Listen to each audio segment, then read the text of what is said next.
It's me, Alex, and I have a book haul. So this is my cart, my TBR cart, library cart, whatever you want to call it. And I've been stashing books there till I got a chance to film this. And today's the day. So my kids also wanted to film their holiday book hauls, so I just finished doing that with them. Okay, you ready? Sit. Sit. Come here. Over here. Okay, this is your holiday Christmas. book haul.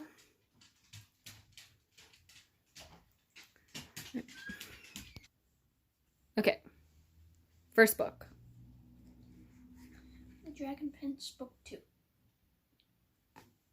This is the first book I got. And I got The Secret Maze, the last Firehawk series. Who was Michael Jordan?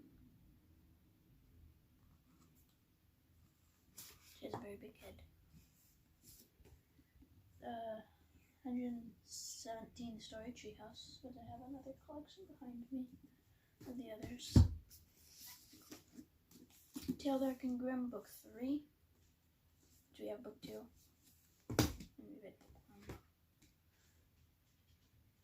Glow, Avatar, The Last Airbender. Music. Guitar in the Pirates Silver.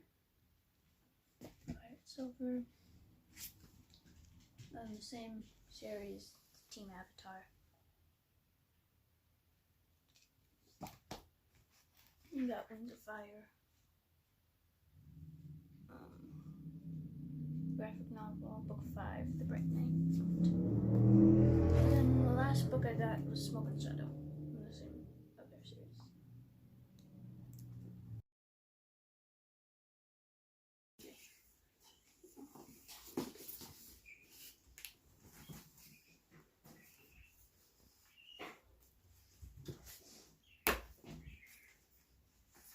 You ready? Yeah. Okay. These are all the books I got for Christmas. Let's go one by one. Okay. This one is The Bad Guys. I read the whole series in this one. Which number is that? 14. There's going to be another one. Is there? There's gonna be a movie too. Yeah. Okay, next. And then this, well, these two go together. This is book 4, this is book 5. They're in a series Called. called Pegasus. Alright, book 4's title is? Origins of Olympus. And book 5 is? Rise of the Titans. Okay, and hopefully soon for your birthday you will get? 6. Okay, I don't know the title of that one. Me neither. This one, we've read the first one. Mm-hmm. And there's also a TV show that we watched about it. Yep, we watched the Netflix adaptation. This is The book was better, I think. A Tale Dark and Grim. This is the second book in a glass Grimly, and Owen showed the third book. You guys kind of got them as like a joint gift. This one is the Avatar. Mm-hmm. What's it called? That's The Rift. The Rift. This takes place after the TV show. These books, these other ones. Okay. And this is another Avatar book, which are the lost stories. So basically, the stories, like stories in between this, the seasons. This one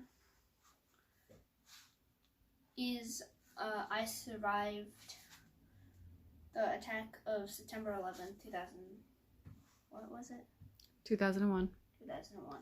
Yep. This is the graphic novel version of the I Survived series, which you've gotten really into lately, huh? Yeah, it's the whole time right there. And then there's 2 up there, which you can't really see. And then this one I got from you, Mommy. From me, yep. And Daddy too, but really from me. And that is Wings of Fire. I don't know the title of it. Dragon Slayer. Dragon Slayer. Mm-hmm. But this is before all the dragon Wings of Fire? Yep. Before? Yeah, it's like it's Wings of Fire Legends, so it goes back in time. Yeah. When this starts the war, basically. Yep.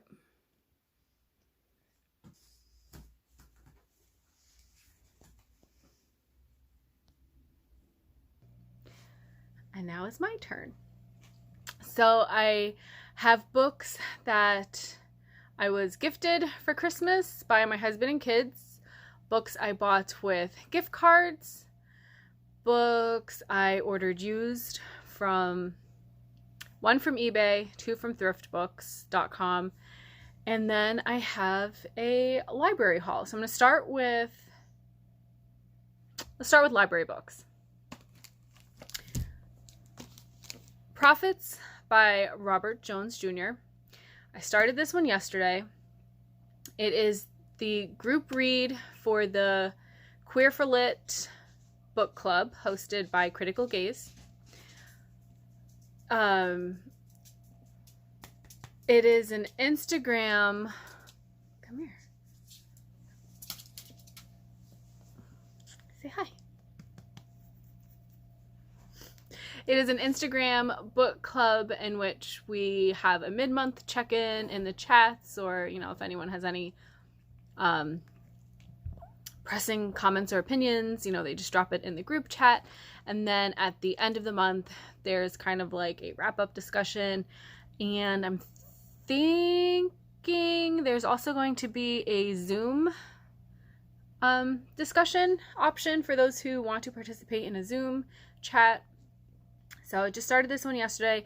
Not very far into it. I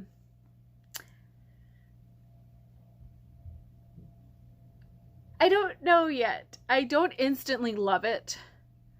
But from what was going on in the discussions so far on Instagram, there was a few people that said, like, give it time once you make it through, like, the halfway point, which seems like a big investment to decide you like a book. But apparently the second half is great. Some people liked it the whole way through. So I've wanted to read this for a full year now. So I'm really hoping I love it. I have really, really high hopes for this one. This is like an anticipated 5-star. If I did that, this would be on that. Then I have Parable of the Sower by Octavia E. Butler. This is a classic dystopian sci-fi by a Black woman author.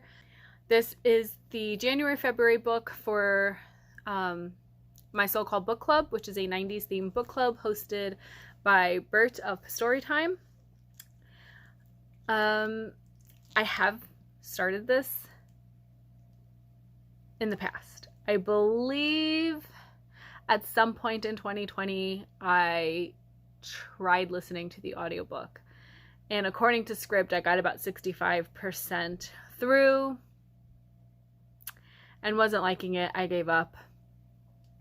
It could very well be that 2020 was not the right time for this book. Politically. Because from what I've seen is there's a lot of parallels between what was actually happening with United States politics and this, like, you know, fictional nightmare. So I'm nervous that I won't be able to make it through the novel.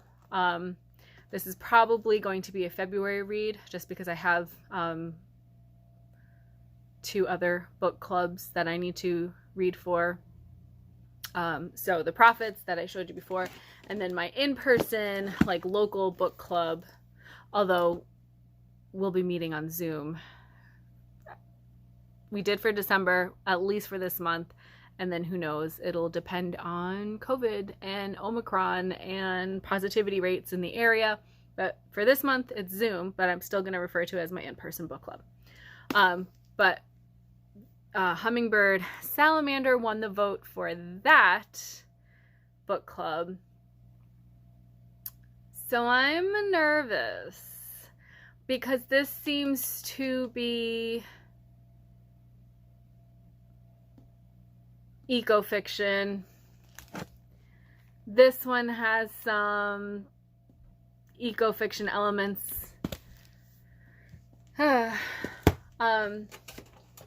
And then I got, because of my history not being able to get through Parable of the Sower in the past, I saw this on the library website when I was putting the hold on the novel. And this is the graphic novel version. So I figure if I'm giving up on the book again, I will at least be able to make it all the way through the graphic novel. So the audiobook is still available on Scribd. I have the physical novel from the library, and I have the graphic novel. Like, I am putting in all the effort to finish this book. So that's 4 from the library, all for book clubs. And then when I was picking up the Jeff Vandermeer book, the new release poetry section are right near the checkout counter. So I grabbed Swimming Lessons by Lily Reinhart and My Baby First Birthday by Jenny Zhang. And now, you ready for the books that have come into my home library? Let's start with the books I got for Christmas from Nate and the boys.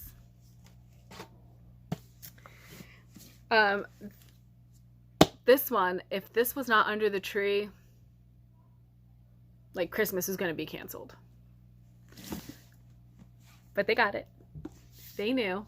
I mean, I talked about The Book of Magic by Alice Hoffman for months. Like, from its release in early October, I was like dropping hints that like I need this book.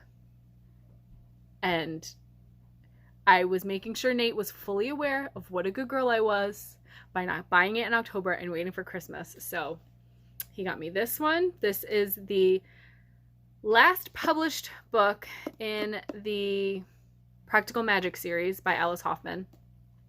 I'm not sure where in the like timeline of the books where it falls in that, because she started with Practical Magic and then each book that came out after actually took place before. So I don't know where this one falls. I think this is, I just scanned, I see Jet and Sally and Kylie, so that's 3 different generations. So I'm thinking timeline wise this is going to be after Practical Magic, which was the first book. So this is going to be the more present day of the series. And then they got me also Firekeeper's Daughter by Angeline Booley. I'm sorry, I hear this book talked about all the time and yet don't know the pronunciation of the author's name. But this is, I believe the author is Ojibwe, and the main character in this is half white, half Ojibwe, and gets kind of caught up in an investigation. I don't know if it has to do with drug sales within the community. I don't know too much going into this except that it has really high praise and that it's really emotional and impactful. And so I want to keep it that way. But from what I understand, it has to do with crime within the Native community and the main character wanting more of a focus on the victims than the perpetrators. Then I got a gift card from my aunt. It was actually to Target. And so I could have been responsible and like bought groceries or something. Ew, who does that? I'm going to spoil myself, right? I got Hail Mary by Andy Weir. Project Hail Mary. I read The Martian. Loved The Martian. Did he have another one? Was Andromeda something? Was that him? Let's check. Artemis. Artemis was his other book. I knew it was an A. Whatever. So I didn't read that one, obviously. Didn't even know the title. But I read The Martian. That was hilarious. That was hilarious. And I love the way he wrote with so much humor, and yet for all the science and like technical astronaut speak, like I was able to follow The Martian, and so I loved that it made me feel really smart while being just like a fast-paced, like, holy shit, what is going to happen book. And so I've heard great things about this one, and I'm expecting the same, like, intellectual yet humorous, scientific style of writing. And I know you're thinking, what the hell are you doing? Space scares you. And like, yeah, it does. It does. The idea of being lost in space, of being stranded in space. Oh my gosh. And yet The Martian like made me forget that was, I mean, you don't forget that's what's happening, but the way it's written, like, it's not as heavy. It's just a general survival type story, like The Hatchet, but on Mars. So I think I'm trusting Andy Weir's writing style that I can handle this book.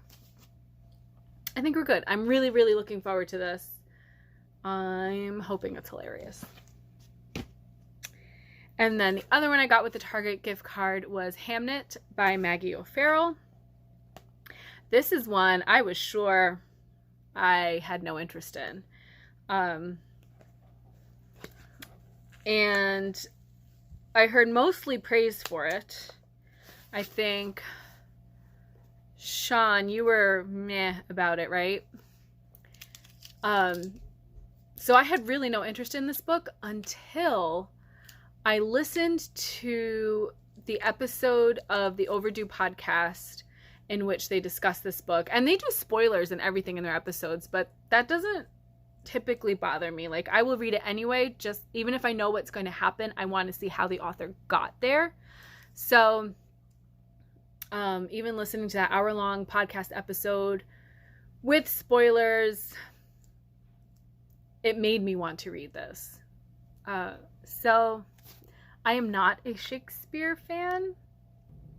This isn't Shakespeare. This is the story of Shakespeare's wife, although I don't think Shakespeare's actually mentioned by name. You just know that he is the husband in this story. And so this is about his wife and the loss of their son Hamnet around the time that he was writing Hamlet. Once There Were Wolves. This is a Book of the Month version. I am not a Book of the Month member. I ordered this on Pengo Books. I had some credit from selling books on that app, and so I used it to get a copy of this. I think this one takes place in Scotland.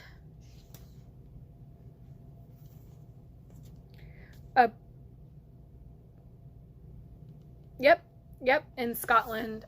Excuse me, but this is a woman coming from Alaska, and she is a naturalist, and she's trying to reintroduce a wolf population into the forest, into the highlands.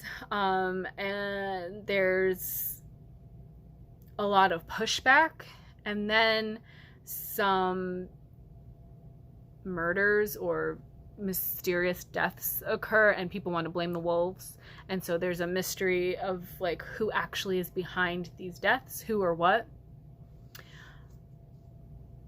I don't think I explained that very well, but I've heard really good things about this book, and it just absolutely sounds like an atmospheric read that I will love.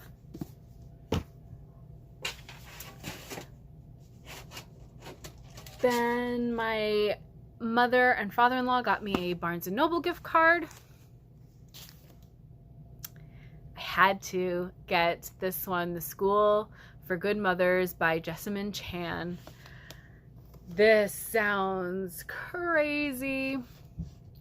About a woman who gets in trouble for leaving her daughter home alone.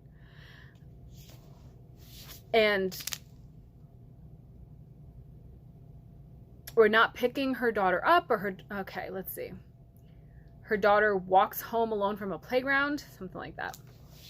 And she gets reported, and then she is forced to go to this school for good mothers to be taught how to be a good mother. And so it's got a lot to say about, I'm assuming, government sticking their noses in parents' business, like, yeah, I guess how much say should the government have on the way we parent our children? And somewhere I saw a comparison to The Handmaid's Tale, and that's like an auto-buy comparison for me. And now I'm seeing Lenny Zumas is blurbed on the back here, author of Red Clocks, which I haven't read, but I'm going to show you behind me. Behind me, this section of my bookshelf is my Handmaid's Tale adjacent, so not this one, but we've got Red Clocks, The Power, Future Home of the Living God, Alias Grace, Handmaid's Tale, The Testaments, and The Farm. And those are all books that are dystopian surrounding motherhood. At least I assume. So yeah, I think I'm really gonna love The School for Good Mothers. And now we've come to the PaStory Time section of my book haul. These are the used books I ordered online over New Year's weekend. First we have In a Lonely Place by Dorothy B. Hughes. This is the Femme Fatales edition from the Feminist Press. Post-war Los Angeles is a lonely place where a strangler is preying on young women. Dick Steele, a cynical vet with a chip on his shoulder, is the LAPD's top suspect. Dick's knows enough to watch his step, especially since his best friend is on the force. But when he meets the sultry Laurel Gray, something begins to crack. Hughes's brilliant portrayal of American masculinity and the fine line between danger and desire become a classic film noir by Nicholas Ray, starring Humphrey Bogart and Gloria Graham. In a Lonely Place is an unforgettable thriller. So this was like a Bert recommendation, and so I won't like it. I will either love it or absolutely hate it. There's no in between when it comes to Bert recommendations and my reading experience. I'm hoping this will be in the love it side, obviously. The fact that it's a thriller, I'm hoping it's one that I can share with Nate. My dad is a huge Humphrey Bogart fan, so if anything, I could pass the book on to him when I'm finished. And then odds are pretty good that he has a copy of the movie I could borrow to watch the adaptation. We'll see how it goes. And then this was, I think, Bert's favorite book of the year.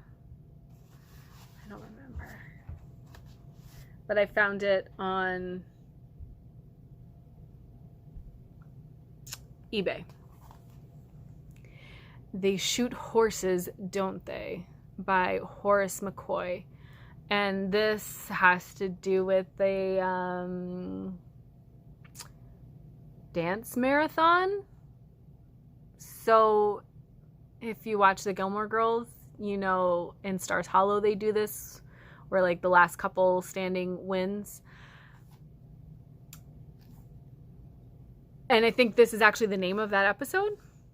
I'll have to double check. The Depression of the 1930s led people to desperate measures to survive.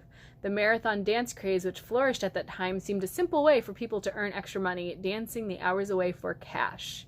But the underside of that craze was filled with a competition and violence unknown to most ballrooms. Horace McCoy's classic American story captures that dark side in this powerful novel. So Bert absolutely loved this. I like fiction about that time period, like 20s, 30s, 40s. I'm not sure when this was written. This was written in 35. So I like books about and from that time. So, and it's tiny. So I think this is going to be another Birdie book that I do love. And then last is one from Sean's list. And now I'm really nervous about this one.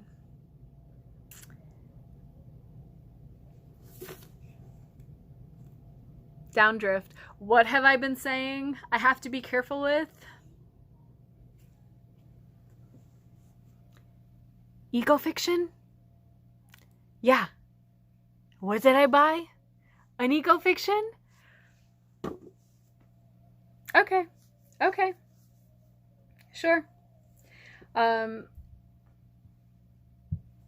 So I think the premise of this one is that the animals are taking on human characteristics after, I don't know if humans are no longer around.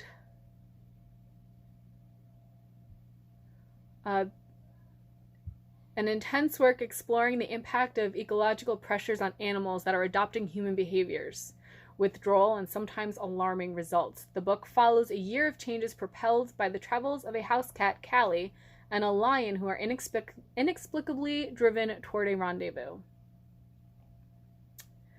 The book is a celebration of species as well as a mourning of the damage done in our time. So this is probably going to wreck me.